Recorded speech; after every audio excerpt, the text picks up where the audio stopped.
First and foremost, let me place on record my gratitude to INSA, Professor Sood, Professor Kohli, and all the organizers for giving me this opportunity. And I should say that last 2 days I have really learned a lot because this is the first INSA meeting that I am attending. And my topic is on challenges of Indian agrobiodiversity, including pest and non-pest resources. I am representing the National Bureau of Agriculture Insect Resources, and also I am coordinating the All India Coordinated Project on Biological Control. Now, how rich India is with respect to biodiversity has already been mentioned by the earlier speakers. It's one of the 12 mega biodiversity countries, and this particular plate is indicating the size with respect to the number of species each life form is holding. So it clearly indicates that insects hold the largest number of species. The total number of insect individuals is considered to be 10 quintillion. And the major issue with respect to insects is that majority of the insects are not identified, and there is a clear dearth of taxonomists with respect to insect systematics. Now, when we talk about insects in agriculture, the insect-plant relationship is actually the most important one. And it's well known that insects are damaging around 18% of the world agriculture. At the same time, we cannot undermine the fact that insects play very important ecosystem service roles. Now, it could be as pollinators, decomposers, biocontrol agents, and clearly this outweighs their pest status. So my presentation will mostly be on the positive side of what we have done with respect to insect conservation.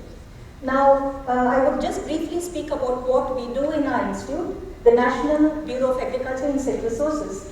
Our mandate is to collect, characterize, document, conserve, exchange research, conduct research and utilize insect resources. And we have been recognized as the National Repository for Insect Resources. And we develop technologies and strategies for non-chemical mode of pest management.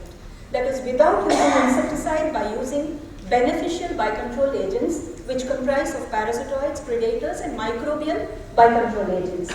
Now what we do is, I told you, we also have an All India Coordinated Research Project. So whatever technologies we come up with, we have 28 centers placed throughout the country, and these technologies are validated in these centers. And of course we conduct training and awareness programs. Now this is a slide just to indicate the ecological services provided by insects has been calculated in the US as more than $57 billion. But this kind of a calculation has not been done with respect to the ecosystem services provided by our insect diversity. There has not been a clear monetary evaluation of the ecosystem services. Now this is a small note which my colleague has published the day I was leaving Bangalore on the 15th, in which, this is published in American Entomologist, and he says one morning when you get up and you read in the newspaper that no more insects in our country. So of course the earthlings would feel very happy. No more mosquito bites, no more malaria, no more dengue, no Zika virus, no housefly nuisance, goodbye to bed bugs, no cockroaches.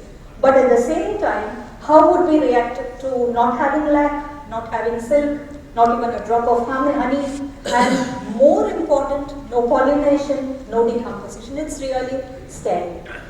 Now, even with respect to pestiferous insect species, you can see that herbivory also leads to transformation of plants into frass. And this is important because herbivory will lead to greater nitrogen availability, and herbivores play a very important role in above ground and below ground nitrogen fluxes. Now, regarding the role of insects in decomposition of organic waste that is dung and carrion, that one little sentence which I have put there explains everything. The earth would be one global ball of dung if it weren't for the activities of dung beetles and other insects. So that explains everything. Now, I would straight away go into the conservation aspects. Initially, I will speak about only 3 beneficial insects, that is silkworms, lac insects and honeybees. And it's very interesting to note that the silk sericulture institutes in India are conserving 26 ecoraces of the Eri silkworm and 515 races of the mulberry silkworm, and several other ecoraces of silkworms are maintained through ex situ conservation in these institutes. Next comes the lac insect, which is very important, and basically people work on Kerria lacca because that is the most commercially utilized lac insect. But there is a regional species complex, like in the northeastern states you have Kerria chinensis, and in Orissa you have Kerria sharda. But the matter of concern is that there is a dramatic decline in the lac population. Now, how do we conserve lac? And that is an institute which is called the Indian Institute of Natural Resins and Gums. So they have conducted survey in about 66 districts of 16 states, and they have 72 lines of lac insects. So this is the repository they have, and they are maintaining through ex situ and in situ conservation, so it's very laborious. The correct focus is on integrating ex situ and in situ conservation, and for lac conservation there is a need for a networking, and that is happening under the All India Coordinated Lac Improvement Project.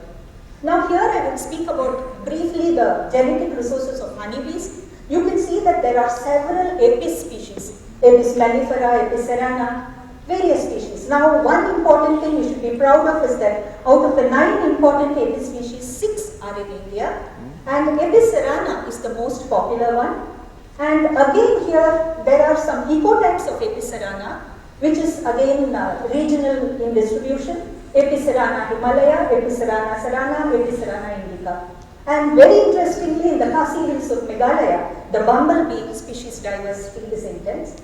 Now, though people do not speak much about stingless bees, they are equally important, and this comes under the genus Tetragonula iridipanus. So there are several different types of stingless bee species. Now, we speak about pollinators more when we speak of insect ecosystem services. Now, the most abundant pollinators are bees, beetles, butterflies, and flies. You know, they contribute to the plant diversity, and in US that they have clearly calculated that there is a clear drop of about 50% of managed bee colonies. Now, that kind of a study again has not been conducted in India. It is requirement, and I'm happy to say that the government has come out with a mission biodiversity mega project in which we are a part, and probably this would enable us to go to the same spot and conduct systematic surveys to come out with quantified data on whether there is really a loss in biodiversity. Now, this is regarding the work which we are doing in our institute. What we are trying to do is we are trying to conserve insects in situ by either growing pollinator-friendly non-crop plants which are friendly to pollinators and natural enemies, or we are trying to understand the nesting site of the bees and creating those artificial nesting sites. Now here you can see, this is one of the nesting sites which was found to be suitable for some of the bees, and our scientists are creating these nesting sites, placing them in the fields, thus to encourage the pollinators to nest inside these nesting structures and thus improve the yield of the crop. Now here again one experiment was done on buzz pollinating native bees. These buzz pollinating native bees are very important because they have led to increase in fruit fate and also significant increase in the seeds in the tomato crop. Now this again is a study where the nesting structure has been studied for some of the native bees like Emagilla zonata, Hoplonomia westwoodi, and by creating these they could use in the pulse crops and improve their pollination. Now, how do we use biodiversity for biological control? This is the major area on which our institute works on. And what we do is we utilize insects and insect-derived resources to control insects. So this is the focus of our institute, and we basically focus on 3 kinds of biological control. One is the conservation by control, where we just avoid chemical pesticides or do some kind of crop habitat manipulation and improve the population of the beneficial insects. The second one is called the classical by control. This we generally adopt when some invasive enters into our country. We look for the by control agent in the country of origin of the pest, and we import those insects and use them against the pest. That is the classical by control. And in augmentation by control, what we do is there are some natural enemies in nature, but they are not sufficient to bring down the population of the pest. In that case, we multiply them in the laboratory, which can be done in a commercial insectary too, and use them for management. Now, when a normal person looks at insects, he looks at it as a pest. And this is a collage of different insect pests. But at NBAIR or a biocontrol worker, we look at insects as resources, because these are all parasitoids which survive on the pest. They cannot survive as such as free living. They need to lay their eggs in the immature stage of the pest, and they survive and control the pest insect. So this is a collage of parasitoids. This again is a collage of predators which predate on the insect pest. So all these can be utilized for controlling the insects. Now what are the different conservation strategies? Now one, as I mentioned to you, by reducing chemical pesticide applications. When you do that, whatever natural enemies like ladybird beetles, spiders, ants which are there in nature, they would start controlling. And this is something which you get without paying any cost. So this is a benefit that the farmer gets. And main thing is we should quantify the ecosystem services. One little experiment which I had done when I was a student, there were two systems, a chemical sprayed pigeon pea field and an unsprayed pigeon pea field. What I found was that in the unsprayed pigeon pea field, the predator population increased and the pest came down, whereas in the sprayed pigeon pea field, there were no predators, no natural enemies, and the pest population increased. This is not something which we would anticipate generally. And again, there are ecological engineering interventions which can be done. This is in the Rice Research Institute in Hyderabad. So they have identified the floral diversity which can conserve the biocontrol agents in the paddy field. They have tried various types of floral buds, and they have found that marigold is the best, which is again proved in this graph. They tried green gram, black gram, several plants which can be used in the buds to control the pest by attracting the natural enemies. Now, with that, they have come out with a flowchart, and they have clearly indicated by improving the floral diversity, there is higher beneficial insect diversity, leading to environmental health. Now, conservation biocontrol, I am just giving a couple of examples. Now, sugarcane woolly aphid was an invasive pest which entered our country a few years back. Now, what we found was that when the pest entered, immediately some of our natural enemies which is existing in our country, this is Encarsia, Flavoscutellum, this is Diapha and Microbus, all these natural enemies started attacking the woolly aphid. So all we did was, we told the farmers not to use chemical insecticides. This led to conservation biocontrol, and the savings you can see here, it was more than 1,000 crore Indian rupees. Now, this is an example where the spiraling whitefly, this became a major pest in Kerala. Now, what our team did was that we went to Lakshadweep Islands because the neighboring Maldives Islands had imported some parasitoid for controlling the spiraling whitefly. So we thought probably it might have entered the Lakshadweep, and what we thought was true. This parasitoid we could get, and this parasitoid we brought it to the mainland, and this is spread in our country, and it is controlling spiraling whitefly. The next example is very interesting. Very recently, another invasive pest has entered our country. I was looking around in the coconut plantations here. This is called the Rogo spiraling whitefly.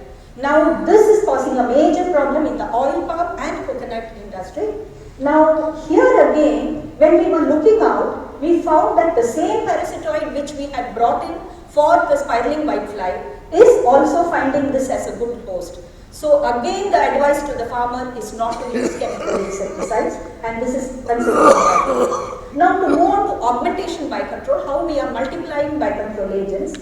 I am happy to say that we have the Asia's largest live insect repository in our country, and this is in our institute. We have 127 live insects being multiplied throughout the year. We have entomofungal pathogens 210 isolates, entomopathogenic nematodes, BT284 isolates, a total of 584 isolates of microbials. And all this we are using for the management of insects without using chemical insecticides. Now these we call as macrobials and these as the microbials. We also have a National Insect Museum which has 1.8 lakh insect specimens, and you can check our website. We have open access databases, around 12 of them, which explain which are the biocontrol agents which can be used in specific ecosystems. Now, this is one of the parasitoids which is used for controlling the lepidopteran pest. This is called Trichogramma, and we have a method by which we are multiplying Trichogramma on the rice moth eggs. This is a semi-mechanized method, and these are the cards which we give to the farmer. And the farmer has to use this for managing his pest in the egg stage. And we found that the same Trichogramma can be used using Aery silkworm egg also. Now, how to multiply this? Here, one advantage is that you don't need any special setup for multiplying Trichogramma on Aery silkworm eggs. So we created on-farm production. This young lady is a specially abled child, and we taught her how to multiply Trichogramma using Aery silkworm eggs, and this was a wonderful exercise. And we also create awareness among farmers how trichocards can be used. And the best success story is that in Kerala, large areas have been brought under biocontrol, and this was possible only through group farming concept. Because biocontrol cannot work in isolated farms, it has to be a group farming concept. So now this is another predator. I am just giving single examples. This is a predator which was brought in long ago. This is called Cryptolemus, a ladybug beetle, which can be used for controlling the mealybug pest species. Now the classical biocontrol examples, generally we find that several pests are entering our country. It could be due to two reasons. One, either our borders are porous, or because the pests are very mighty flyers. There are some pests which can fly 100 kilometers each night. And intentionally we are bringing in some natural enemies to control these invasive pests.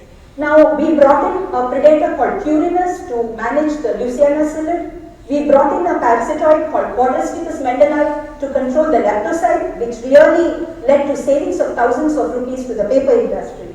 And this is the most significant example where the papaya mealybug, which became a dreaded pest in our country in different states, the United States Department of Agriculture helped us to import this little parasitoid which has completely controlled this pest in our country.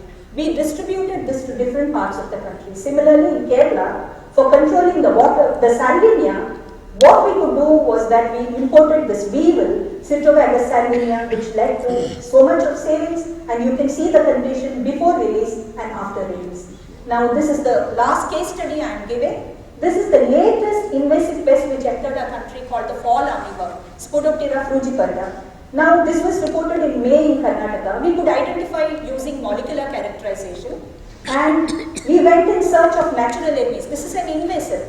What we found was that these two natural enemies are generally recommended globally. We have this with us, but still we went in search in our nature. We found that all these are existing in nature to kill the biocontrol agent. And we also found fungus, we found the NPV, virus disease, everything which can be used for controlling the fall armyworm. And I told you we have a huge repository of microbials, and we found one particular Metarhizium, one particular BT, and entomopathogenic nematodes which can control the fall armyworm. And there is also a strategy called the pull-push strategy, where you can grow Desmodium between the maize plants and Brachymeria outside to attract the natural enemies and throw away the pest. And finally, the biocontrol technologies have to reach the farmer. Now here the problem is, if we have to sell any microbial biocontrol agent to the farmer, we have to have something called CIBRC registration. Now if this has to be obtained, we need to have toxicology data. For one isolate, it is about 16 lakhs to 20 lakhs. So this is the major problem which is hindering the success of biological control.